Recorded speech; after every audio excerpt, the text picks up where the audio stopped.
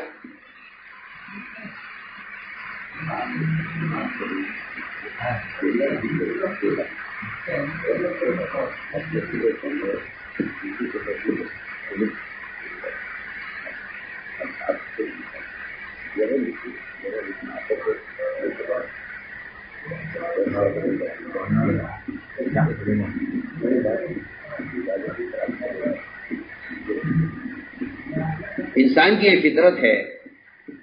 کہ انسان جس لائی میں محنت کرتا ہے اس کی محنت سے اس پر حقیقت کھل جاتی ہے۔ اس زمانے میں مسلمان کائنات اور کائنات کی شکلوں پر محنت کر رہا ہے، اس سے کائنات کی مختلف چیزیں اس پر کھل رہی ہیں۔ اور سمجھتے تھے جس لائن کا مجاہدہ ہوتا ہے اسی لائن کا مکاشفہ ہوتا ہے۔ انسان پر وہ چیزیں کھلتی ہیں جس لائن پر انسان محنت کرتا ہے۔ انبیاء علیہ السلام کا جو محنت کا رخ ہے، انبیاء کی محنت کا میدان انسان ہے، انبیاء کی محنت کا میدان انسان ہے، لیکن اس زمانے کے انسانوں نے انبیاء علیہ السلام کے طریقہ محنت کو چھوڑ کر کائنات کو، کائنات کی شکلوں کو محنت کا میدان بنایا ہے۔ اس لیے یہ آخرت سے بالکل غافل ہیں اور دنیا کی جو وقتی زندگی ہے اس کو بنانے کی کوشش میں لگے ہوئے ہیں۔ یہی وجہ ہے کہ کائنات کی شکلوں کا یقین اور کائنات کا دل میں تاثر بیٹھا ہوا ہے، کیونکہ انسان جس چیز پر محنت کرتا ہے اس پر اس کی حقیقت کھل جاتی ہے، اور جس رخ پر آدمی چلتا ہے اس کے منافع آدمی کو اس کے تابع کر دیتے ہیں۔ اس لیے انبیاء علیہ السلام نے ہر زمانے میں آ کر انسانوں کی محنت کے رخ کو بدلا ہے۔ تجارت کا رخ قوم شعیب کا، زراعت کا رخ قوم صالح کا، صنعتوں کا رخ قوم صالح کا، حکومت کا رخ قوم فرعون کا، سارے رخوں کو آ کر انبیاء علیہ السلام نے آ کر بدلا ہے۔ رخ یہ بدلا ہے کہ کائنات اور چیزیں محنت کا میدان نہیں ہیں، بلکہ اللہ کے احکام، اللہ کی ذات تک پہنچنا اور اللہ تعالیٰ کے وجود کا دل میں تاثر پیدا کرنا، یہ ہے یہ رخ ڈالا انبیاء علیہ السلام نے آ کر انسانوں کے فکروں کو، ان کے رخ کو کائنات سے خالق کائنات کی طرف پھیرا ہے۔ انسانوں کے رخ کو کائنات سے خالق کائنات کی طرف پھیرا ہے۔ اس لیے کہ جب کائنات کی ایک شکل نظر آتی ہے تو انسان سمجھتا ہے یہ شکل بڑی ہے، یہ معبود ہوگا، یہ شکل بڑی ہے، یہ معبود ہوگا، یہ شکل اس سے بڑی ہے، معبود ہوگا۔ ابراہیم علیہ السلام نے تمام انسانوں کے رخ کو بدلنے کے لیے اپنے رخ کے بدلنے کا اعلان کیا ہے۔ فرمایا انی وجہت وجہی للذی فطر السماوات والارض حنیفا وما انا من المشرکین، کہ میں شرک کرنے والے میں سے نہیں ہوں۔ ان کا رخ کیسے درست ہوا؟ ستارہ نظر آیا کہ یہ رب ہو سکتا ہے، چمکدار ہے۔ چاند نظر آیا، ستارہ غائب ہو گیا۔ چاند نظر آیا کہ یہ بڑا ہے، یہ رب ہو سکتا ہے، چاند بھی غائب ہو گیا۔ میں سورج نظر آیا کہ سورج بڑا ہے، یہ سورج رب ہو سکتا ہے۔ فرمایا کہ جتنی کائنات کی شکلیں تھیں، کائنات کی شکلوں کا انکار کرتے رہنا یہی اللہ تک پہنچنے کا ایک واحد ذریعہ ہے۔ جو کائنات کی شکلوں میں الجھ جائے گا وہ اللہ تک پہنچ نہیں سکے گا، جو کائنات کی شکلوں میں گم ہو جائے گا وہ اللہ تک پہنچ نہیں سکے گا۔ اس لیے بالکل واضح بات ہے، کافر مومن کے درمیان فرق یہ ہے کہ کافر کائنات کی شکلوں میں گم ہے، اور مومن کہ مومن میں تو کائنات آفاق مومن میں گم ہے۔ علامہ اقبال نے جی بات فرمائی ہے۔ علامہ اقبال فرماتے ہیں کہ کافر کائنات میں گم ہے، چاند میں، سورج میں، ستاروں میں، شکلوں میں گم ہے، اور مومن وہ ہے کہ کائنات مومن کے اندر گم ہے۔ مومن کائنات کی شکلوں کوئی چیز نہیں سمجھتا، بلکہ وہ اس سے بڑھ کر خالق کائنات کو سامنے رکھ کر چلتا ہے۔ اس لیے انبیاء علیہ السلام نے آ کر سب سے پہلے جو محنت کی ہے وہ دلوں کے رخ کو صحیح کرنے کے لیے کلمہ لا الہ الا اللہ، اس کی دعوت کو انبیاء علیہ السلام نے ایک اجتماعی مقصد بنایا۔ آپ ذرا پڑھیے قرآن تو آپ کو پتہ چلے گا کہ انبیاء علیہ السلام کی بعثت کا مقصد اور انبیاء علیہ السلام کا جو مشترک کلمہ ہے، کلمہ لا الہ الا اللہ۔ شریعتیں انبیاء کی مختلف ہیں، کلمہ سب کا مشترک ہے۔ شریعت سب کی مختلف ہیں، کلمہ سب کا شریعت سب کی مختلف ہیں، لیکن کلمہ سب کا مشترک ہے۔ وما ارسلنا من رسول من قبلک من رسول الا نوحی الیہ لا الہ الا انا فاعبدون۔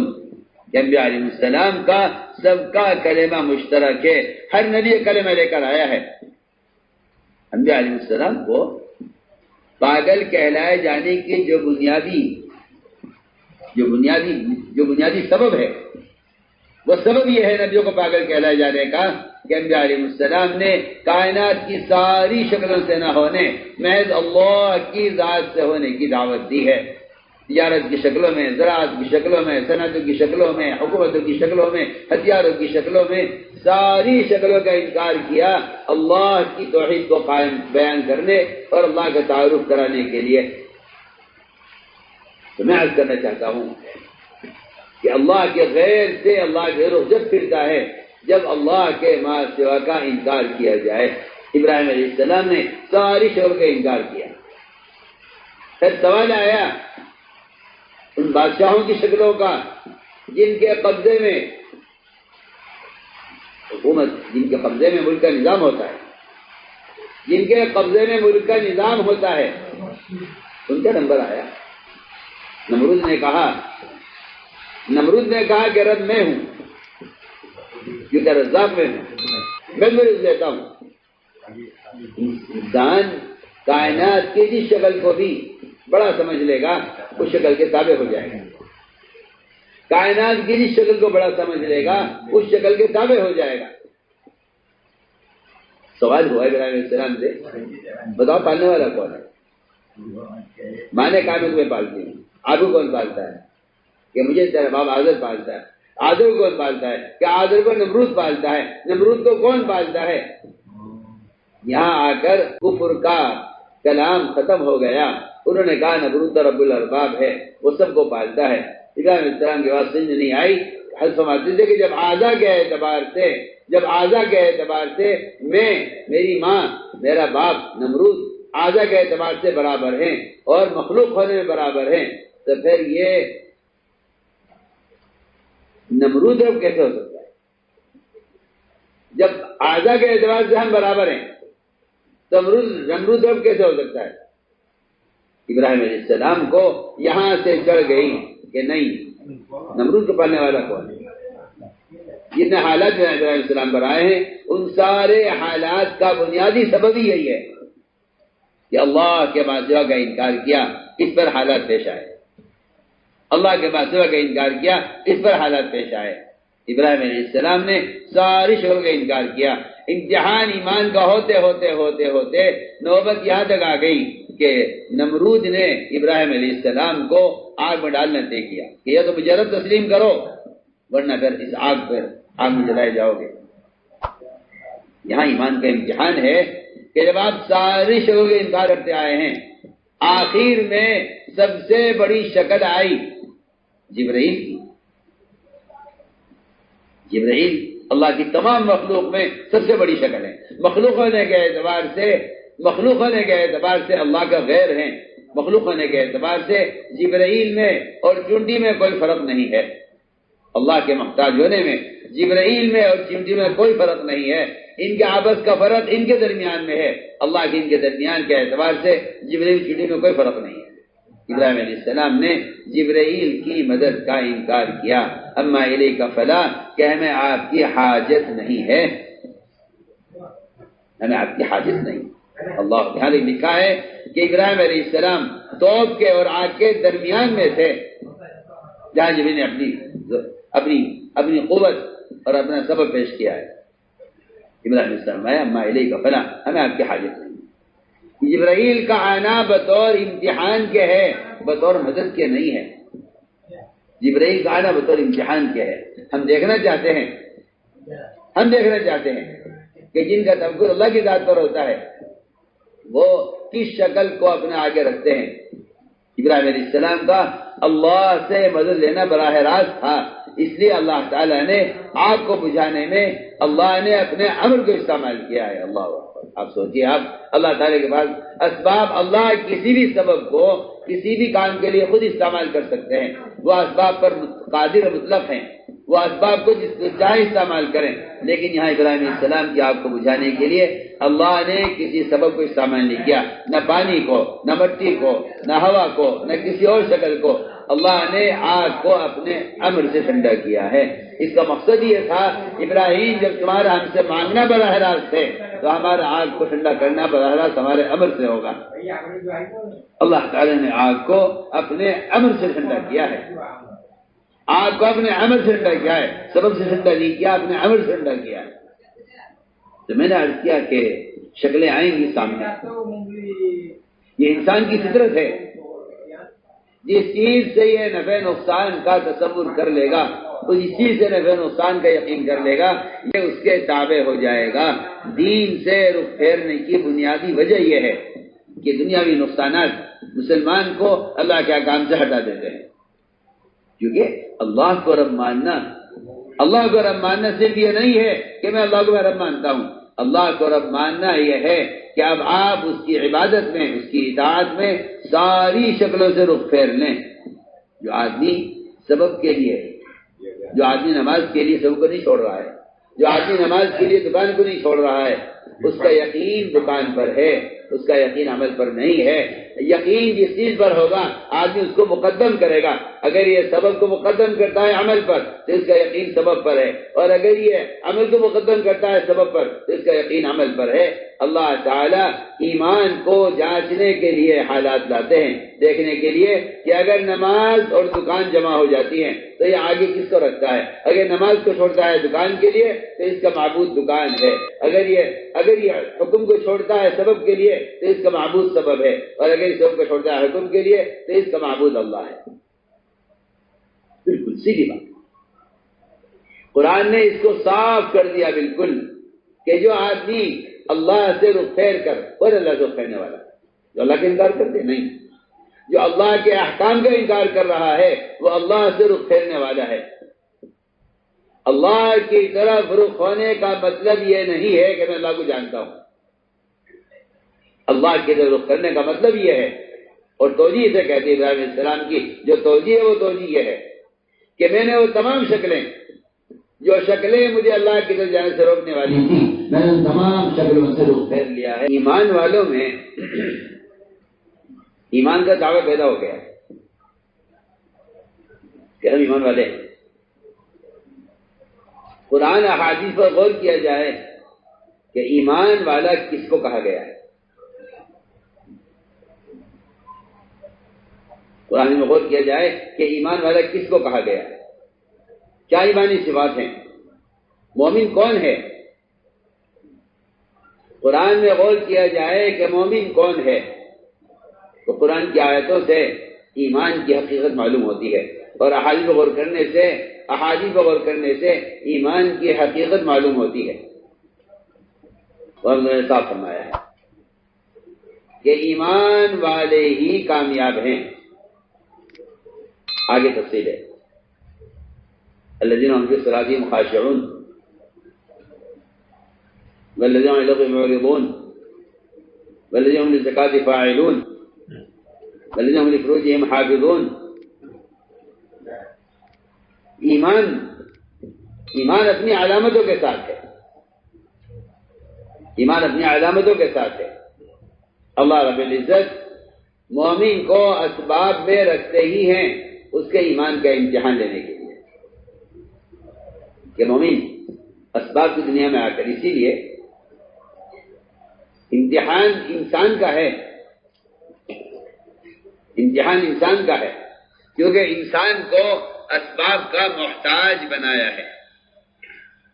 انسان کے اندر اسباب کی حاجت پیدا کی ہے، اور پھر اس کو اپنے احکام دی ہے اللہ تعالیٰ نے۔ اللہ دیکھنا چاہتے ہیں کہ یہ ان اسباب کی حاجتوں میں، ان اسباب کی ضرورتوں میں مجھے کتنا یاد رکھتا ہے، یہ اسباب کی حاجتوں میں، اسباب کی ضرورتوں میں مجھے کتنا یاد رکھتا ہے۔ اللہ رب العزت نے اس امتحان کے لیے دنیا کو امتحان کی جگہ بنایا ہے۔ اس صاف، بالکل قرآن نے صاف کہہ دیا ہے کہ ہم کسی کو بھی امتحان لیے بغیر چھوڑیں گے نہیں،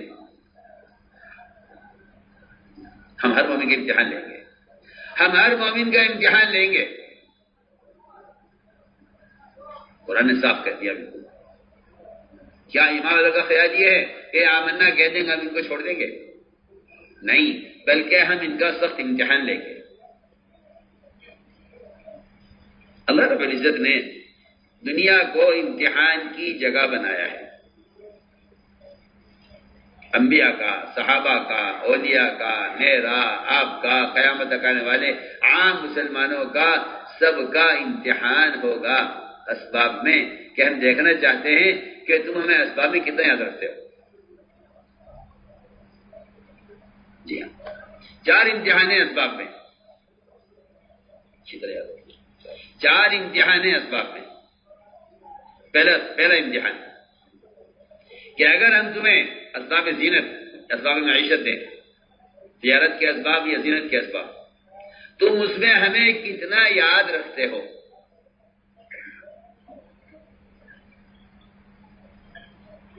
پہلا امتحان، تم اس میں ہمیں کتنا یاد رکھتے ہو۔ تم کوئی عجیب چیز دیکھ کر اس کو دیکھنے میں مشغول ہو جاتے ہو اور ہمیں بھول جاتے ہو۔ پہلا امتحان ہے، میں اس کی مثالیں پیش کروں گا۔ دوسرا امتحان اسباب میں کہ ہم آپ کو سبب دیں گے تجارت کا، حکومت کا، زراعت کا، ملازمت کا، سرمایہ داری کا، سارے اسباب دیں گے، دواؤں کا، ہم دیکھیں گے کہ تم ہمیں اس میں کتنا یاد رکھتے ہو۔ 2، تیسری بات یہ ہے کہ اسباب میں ایک امتحان ہی آئے گا کہ اس سبب سے جو فائدہ حاصل ہوا ہے تم اس فائدے کو کدھر منسوب کرتے ہو، اللہ کی طرف منسوب کرتے ہو یا اسباب کی طرف منسوب کرتے ہو۔ چوتھا امتحان یہ آئے گا کہ اس سبب میں جو اللہ کا حکم ہے تم اسے پورا کرتے ہو یا نہیں کرتے۔ اللہ تعالیٰ کے احکام اسباب میں بکھرے ہوئے ہیں، دنیا میں قیامت تک کوئی سبب ایسا نہیں آئے گا جس سے متعلق قرآن حدیث کے اندر اس سے متعلق حکم نہ ملے، ایسا کوئی سبب نہیں آئے گا۔ اللہ نے جتنے اسباب بنائے ہیں اب تک اور جتنا آئندہ بنائیں گے، اللہ نے ان سارے اسباب کے ساتھ احکام جوڑے ہیں۔ تو یہ چار امتحان مجھے عرض کرنے ہیں۔ آپ اسباب زینت میں، اسباب تجارت میں آپ ہمیں کتنا یاد رکھتے ہیں؟ سنیے آپ، پہلی بات عرض کر رہا ہوں، اسباب زینت، اسباب تجارت، آپ اس میں ہمیں کتنا یاد رکھتے ہیں؟ اللہ تعالیٰ نے یہ امتحان سلیمان علیہ السلام کا لیا، سلیمان علیہ السلام کا امتحان لیا۔ یہ بہت خوبصورت، انتہائی مزین ایسے گھوڑے اللہ نے پیدا کیے جو سواری کو لے کر ہوا میں اڑتے تھے، پانی پر تیرتے تھے اور راستے پر دوڑتے تھے۔ ایسے گھوڑے ان سے پہلے کبھی تھے نہ بعد میں کبھی ہوئے۔ ہم نے اس امتحان کے لیے پیدا کیے تھے کہ دیکھنا یہ ہے کہ دنیا کا کوئی عجوبہ، دنیا کی کوئی نئی چیز یا دنیا کی کوئی مزین چیز اگر میں اپنے بندوں کو دیتا ہوں تو یہ مجھے اس میں یاد رکھتے ہیں یا میری بنائی ہوئی چیز کو دیکھنے میں مجھے بھول جاتے ہیں۔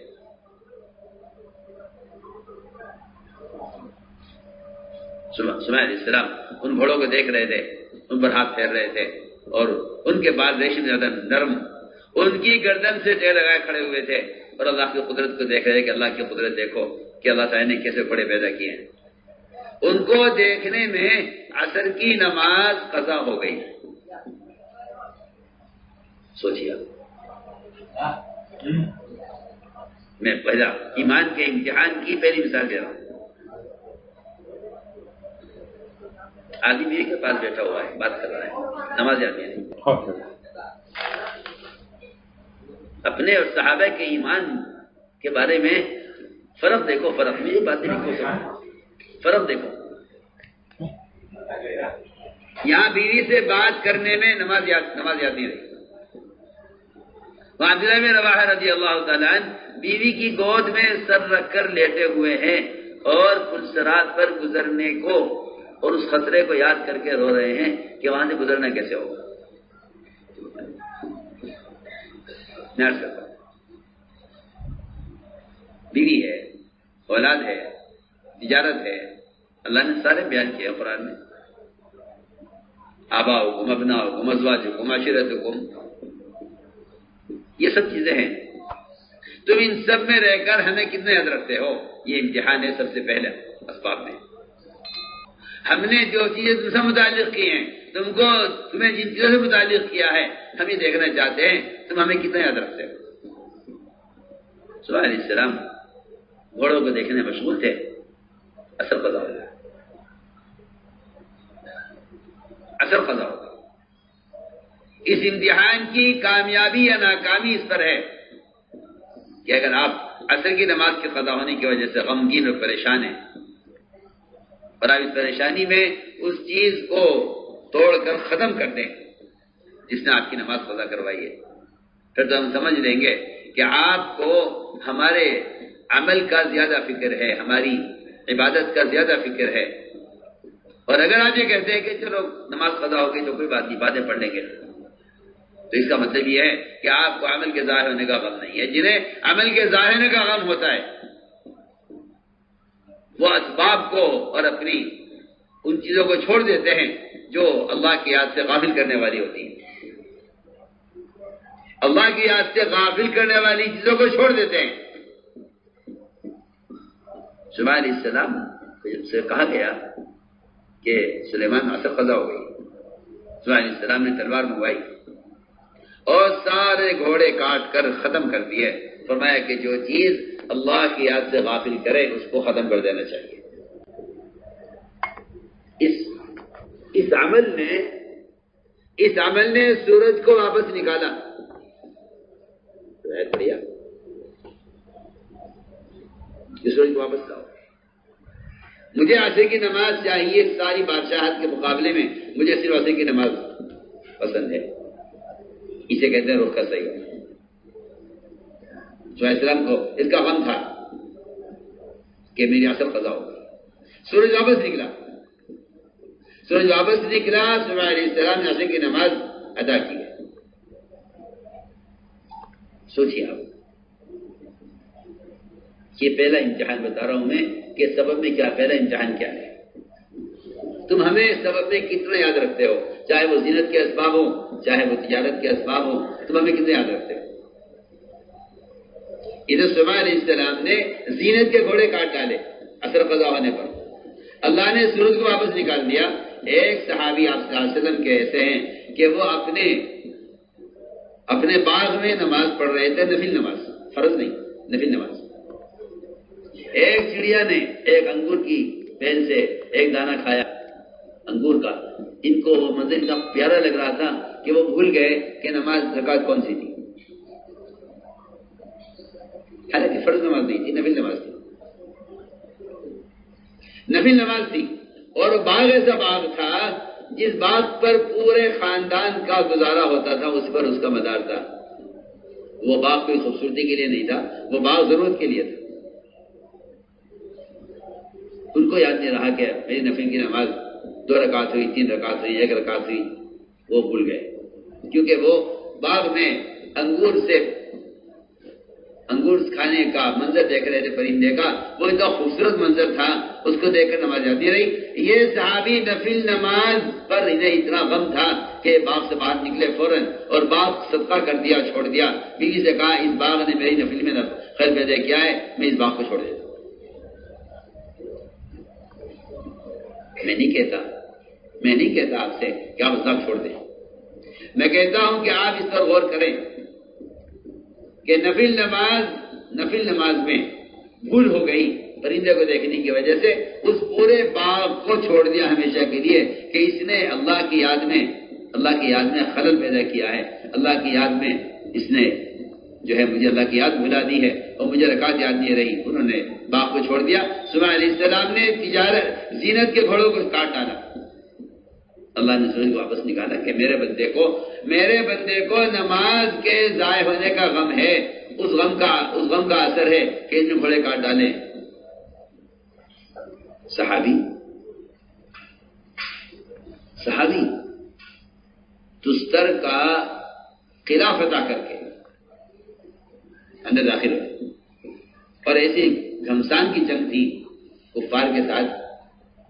کہ اس وقت نماز نہیں پڑھی جا سکتی۔ ظاہر بات ہے کہ قتال کے موقع پر آسانی کی نماز قضا ہوئی۔ وہ یہ کہتے ہیں میں فتح ہو گئی اور قلعہ ہمارے ہاتھ میں آ گیا، ہم قلعے میں داخل ہو گئے، کہتے ہیں صحابی میں نے وہاں اپنی عصر کی 2 رکعت قضا میں نے پڑھی وہاں، میں نے عصر کی 2 رکعت قضا پڑھی ہیں. وہ کہتے ہیں مجھے ان 2 رکعت قضا پڑھنے کا غم زیادہ تھا اس قلعے کے فتح ہونے کی خوشی سے زیادہ. قلعے کے فتح ہونے کی وجہ سے خوشی نہیں تھی جتنی مجھے عصر کی نماز کے قضا ہونے کا غم تھا. اب سوچیے آپ، وہ عصر کی نماز جو قتال کی وجہ سے قضا ہوئی ہے، سوچیے وہ عصر کی نماز جو اللہ کے ایک امر کی وجہ سے قضا ہوئی ہے، وہ عصر کی نماز جو اللہ کے ایک امر کی وجہ سے قضا ہوئی ہے. اس عصر کی نماز کے قضا ہونے کا غم زیادہ تھا اور قلعے کے فتح ہونے کی کوئی خوشی نہیں تھی. کیا خوشی کہ ہمیں اتنا بڑا قلعہ ہمارے ہاتھ میں آ گیا اور ہم جیت گئے، ہمیں فتح ہو گئی اللہ کی طرف سے. عجیب بات ہے. جو وعدے اللہ سے کیے ہوئے عمل پر ان وعدوں کے پورا ہونے کی اتنی خوشی نہیں ہے جتنا عصر کی نماز کے قضا ہونے کا غم ہے. حالانکہ یہ عصر کی نماز جو قضا ہوئی ہے وہ دوسرے فریضے کے مقابلے میں آنے کی وجہ سے قضا ہوئی ہے. ادھر قتال آ گیا، ادھر نماز آ گئی. سوچو میں کیا عرض کروں. نئی نماز، آپ کی نماز تو ضائع ہو رہی ہے. ایک کسٹمر آ گیا ہے، ایک مشتری آ گیا ہے جو 100 روپے کی چیز خریدے گا. میں نے 100 روپے کی نماز کے لیے 100 روپے کی نماز قضا کر دی. وہاں قتال کا فریضہ آ گیا نماز کے مقابلے میں. صحابی کو اس قلعے کے فتح ہونے کا اتنی خوشی نہیں ہے جتنا عصر کی نماز کے قضا ہونے کا غم ہے. یہ میں نے عرض کیا کہ یہ پہلا امتحان ہے جس میں نے آپ سے چند واقعات عرض کیے ہیں. صلی علیہ السلام کا کہ زینت کے گھوڑے دیکھے، عصر کی نماز قضا ہو گئی. ادھر صحابی کا کہ چڑیا کے انگور کھانے کا منظر دیکھا اور نفل نمازیں بھول ہو گئی. میں عرض کرنا چاہتا ہوں کہ اللہ رب العزت نے مسلمان کے لیے جنت کا وعدہ کیا ہی اسی لیے ہے کہ تم دنیا میں ان ساری شکلوں کو ہمارے حکم پر چھوڑ کے دکھلا دو تو ہمارا تم سے جنت کا وعدہ ہے. تو میں نے ایک پہلی مثال عرض کی ہے کہ پہلا امتحان اسباب میں یہ ہے کہ اللہ تعالیٰ دیکھنا چاہتے ہیں کہ تم ان اسباب میں لگ کر مجھے کتنا یاد رکھتے ہو. اللہ تعالیٰ اپنے بندے کو اسباب دے کر یہ دیکھتے ہیں کہ یہ پہلے سبب کی طرف جاتا ہے، پہلے میری طرف آتا ہے. یہ دوسری بات ضروری ہے اس کے ساتھ. اللہ تعالیٰ یہ دیکھتے ہیں کہ یہ بندہ اس سبب سے کامیابی حاصل کرنے کو میری چاہت پر موقوف کرتا ہے یا سبب کے چاہنے پر موقوف کرتا ہے. یہ بہت ضروری بات ہے. بندہ، میں بندوں کا ساتھ دیتا ہوں، بندہ ان اسباب میں مجھے کتنا یاد رکھتا ہے، یعنی اس سبب سے کامیاب ہونے کو میری چاہت پر موقوف کرتا ہے یا اپنے سبب پر اس کے ہونے کو موقوف کرتا ہے. ہم سب کا حال یہ ہے، دکان مل جائے تو کہتا ہے میں کامیاب ہو گیا ہوں، پیسہ ہاتھ آ جائے تو کہتا ہے میں کامیاب ہو گیا ہوں، دوا کھا لے کہتا ہے میں کامیاب ہو گیا ہوں. دوا حاصل ہو جائے مریض سمجھتا ہے میں کامیاب ہو گیا. ہتھیار حاصل ہو جائے مریض چاہتا ہے کہ میں محفوظ ہو گیا. میں عرض کرنا چاہتا ہوں اس کے ساتھ کہ اللہ تعالیٰ نے دوسرا امتحان یہ لیا سلیمان علیہ السلام کا کہ اے سلیمان، ہم تمہیں صحت مند، خوب بچے جننے والی، 100 بیویاں ہم تمہیں دیتے ہیں. سلیمان علیہ السلام نے ارادہ خیر کیا اور یہ فرمایا، بخاری کی روایت ہے، فرمایا کہ میں ان 100 بیویوں سے اللہ کے راستے کے 100 مجاہد گھڑ سوار تیار کرنا چاہتا ہوں جو سب کا سب فارس ہوں گے، گھڑ سوار ہوں گے، اور میں ان کے ذریعے اللہ کے راستے کا جہاد، اللہ کے دین کی محنت کے لیے اپنی بیویوں سے 100 بیٹے پیدا کرنا چاہتا ہوں. اس کا ارادہ کیا. بیویاں عالی نظر کی، نیت بہت اچھی ہے. یہ 100 تاجر، 100 زمیندار اور یہ 100 عہدیدار اور یہ 100 مالدار نہیں ہے. تیار کرنا چاہتے ہیں بیویوں سے، یہ اپنی بیویوں سے اللہ کے راستے کے 100 مجاہد چاہتے ہیں۔ انبیاء علیہ السلام کی ہمیشہ تمنا ہوتی ہے کہ ان کی اپنی اولاد ہو جو دین کی حفاظت کرے۔ زکریا علیہ السلام نے 120 سال کی عمر میں اور 90 سال بیوی کی عمر سے اللہ سے اولاد مانگی ہے، صرف اس لیے تاکہ یہ اس دین کی حفاظت کریں آگے۔ یہ انبیاء علیہ السلام کے اولاد چاہنے کی وجہ ہوتی ہے۔ ہمارے اور نبیوں کے اولاد چاہنے میں بڑا فرق ہے۔ وہ اولاد چاہتے تھے دین کی محنت کے لیے، ہم اولاد چاہتے ہیں دنیا کے لیے۔ میں عرض کر رہا تھا کہ میں نیت کی 100 بیویوں سے صحبت کی، اللہ کی شان۔ 100 بیویوں میں سے ایک بیوی کو حمل ٹھہرا، 99 عورتوں کو حمل نہیں ہوا۔ 99 عورتوں کو حمل نہیں ہوا، ایک عورت کو حمل ٹھہرا ہے۔ وہ حمل بھی وقت سے پہلے ضائع ہو گیا، جان پڑنے سے پہلے ضائع ہو گیا۔ کیا وجہ ہوئی؟ کیا وجہ ہو؟ سلیمان تمہارا ارادہ اچھا تھا، سلیمان تمہاری بیویاں صحت مند تھی، سلیمان تم اپنے ارادے میں بالکل مخلص تھے، مگر تم اگر اپنے اس ارادے کو ہماری چاہت پر موقوف کر دیتے، اگر تم اتنا کہہ دیتے انشاءاللہ، روایت میں آدھا روایت صاحب روایت ہے، آپ فرمایا اگر میرے بھائی سلیمان اس وقت انشاءاللہ کہہ دیتے 100 بیویوں سے 100 بچے پیدا ہوتے، 100 بیٹے گھڑ سوار پیدا ہوتے۔ سلیمان انشاءاللہ کہنا بھول گئے۔ اللہ تعالیٰ نے اس پر سلیمان علیہ السلام کو ان 100 بیویوں سے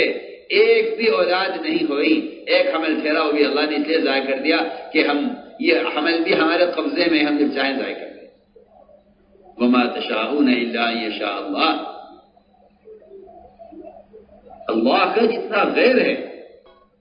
اس سب کے چاہنے کی نفی اور صرف سب کچھ کے مقابلے میں اللہ کے چاہنے کا اس بات، یہ معمولی بات نہیں ہے۔ ہمیں معمولی اسباب حاصل ہو جاتے ہیں، ہم سمجھتے ہیں اللہ اس کام کو ہونا چاہ لیا ہے۔ اگر بندہ اپنی چاہت کو نبی کی چاہت پر موقوف کر، اگر بندہ اپنی چاہت کو اللہ کی چاہت پر موقوف کر دے تو پھر اللہ رب العزت اس پر بندے کے کام کو اپنی قدرت سے پورا کر دیتے ہیں کہ بندے نے مجھے وکیل بنایا ہے، سپرد کیا ہے کام۔ سوچیے آپ، حضور اکرم صلی اللہ علیہ وسلم کی چاہت تھی کہ ابو طالب کلمہ پڑھ لیں۔ ایک چچا جو محسن ہیں ان کی ہدایت کی تمنا، اور دوسرے چچا حمزہ ان کے قاتل وحشی کو قتل کرنے کی تمنا۔ وحشی کے لیے ہلاکت چاہتے تھے، اللہ وحشی کو ہدایت دے رہے ہیں۔ دوسرے چچا کی ہدایت چاہتے تھے، اللہ ان کی ہلاکت کا فیصلہ کر رہے ہیں۔ اللہ نے صاف فرمایا انک لا تہدی من احببت، آپ اپنی چاہت ہدایت نہیں دے سکتے، ہدایت جس کو چاہیں گے دیں گے۔ اللہ تعالیٰ کی مشیت نبی کی چاہت پر بھی غالب ہے، اللہ کی چاہت نبی کی چاہت پر بھی غالب ہے۔ نبی چاہتے تھے علیہ السلام کہ 100 بیٹے پیدا ہوں، اللہ نے نہ چاہا۔ اگر تم یہ کہہ دیتے اگر اللہ نے چاہا تو ایسا ہوگا، تو روایت میں آتا ہے آپ نے فرمایا کہ اگر ہمارا بحث سلیمان انشاءاللہ کہہ دیتے اس وقت تو اس اپنے اس ارادے میں کامیاب ہو جاتے۔ آپ سوچیں ہم صبح سے شام تک اس بات کو کتنا بولتے ہیں، اگر حکومت نے چاہ لیا، اگر ڈاکٹر چاہ لیتا، اگر وکیل چاہ لیتا، اگر جج چاہ لیتا، اگر فلاں شخص چاہ لیتا۔ حالانکہ ملائکہ سے لے کر، انبیاء سے لے کر، سارے صحابہ سے لے کر، سارے انسانوں سے لے کر، سارے حکومتوں سے لے کر سب کی نفی ہے اللہ کی چاہت کے مقابلے میں۔ وما تشاءون الا ان یشاء اللہ۔ اس آیت کا مطلب ہی یہی ہے کہ سب کی چاہتیں ایک طرف ہوں، اللہ کی چاہت ایک طرف ہے۔ کوئی پر نہیں مار سکتا کہ کسی اللہ کے غیر کی چاہت سے کچھ ہو جائے۔ اس لیے میں نے عرض کیا کہ ایک امتحان یہ ہے کہ ہم تمہیں اسباب دیں گے، ہم دیکھیں گے کہ تم اس سبب میں تم ہمیں اپنے اسباب کو ہماری چاہت پر موقوف کرتے ہو، یا تم یہ کہتے ہو کہ میرے چاہنے سے یہ ہو جائے گا۔ میں نے عرض کیا کہ دوسرا امتحان اس میں ہے۔ تیسرا امتحان یہ ہے کہ جب ہم تمہیں سبب میں کامیاب کرتے ہیں، تم کامیابی کو کدھر منسوخ کرتے ہو؟ حضور اکرم صلی اللہ علیہ وسلم نے ایک مٹھی مٹی اٹھائی اور دشمنوں کی طرف پھینک دی، اللہ نے اس مٹی کو سب کی آنکھوں میں پہنچا دیا۔ اللہ تعالیٰ قرآن میں نبی کے اس عمل کا انکار کر رہے ہیں، فرما رہے ہیں ما رمیت اذ رمیت ولکن اللہ رمی، کہ نبی جی آپ نے مکی پھینکی تھی، آپ ہی نہیں پھینکی تھی، اللہ نے پھینکی تھی۔ تو میں عرض کرنا چاہتا ہوں کہ جتنے بھی دنیا میں اسباب ہیں ان سارے اسباب سے نہ ہونے، صرف اللہ کی چاہت سے ہونے پر یقین لایا جائے۔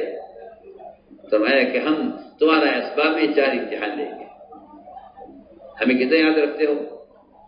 اگر تمہارے سب کے مقابلے میں ہمارا حکم آ جائے تو تم سبب کو حکم پر چھوڑتے ہو یا نہیں چھوڑتے؟ نماز، اگر نماز آ جاتی ہے دکان کے مقابلے میں، جس کا سبب یقین پر ہوگا وہ سبب اس کے اسباب میں حرام داخل ہو جائے گا۔ اسے سبب چاہیے، چاہے سود سے ملے، جھوٹ سے ملے، غبن سے ملے، چرا کر ملے۔ لوگ اسباب کیوں چراتے ہیں؟ لوگ اسباب کیوں چراتے ہیں؟ اسباب اس لیے چراتے ہیں کہ سبب پر یقین ہے۔ اسباب، دوسروں کے اسباب کیوں لوگ قبضہ کر لیتے ہیں؟ اس لیے کہ سبب پر یقین ہے۔ اس لیے میرے دوستوں عزیزوں، سب سے پہلی بات یہ ہے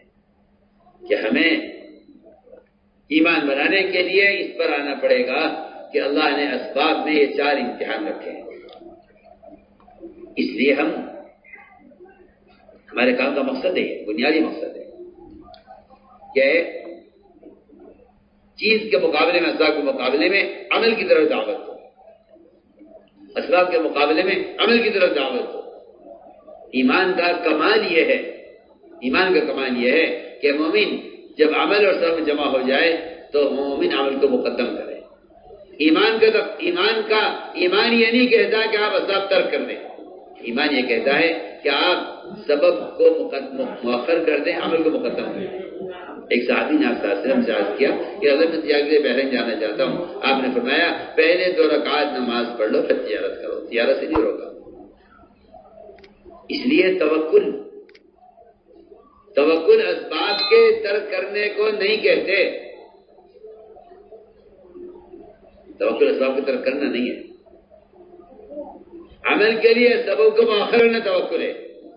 جو لوگ عمل کو پیچھے کر دیتے ہیں، اسباب کو مقدم کرتے ہیں، ان کا اللہ کی ذات پر کوئی توکل کا بھروسہ نہیں ہے۔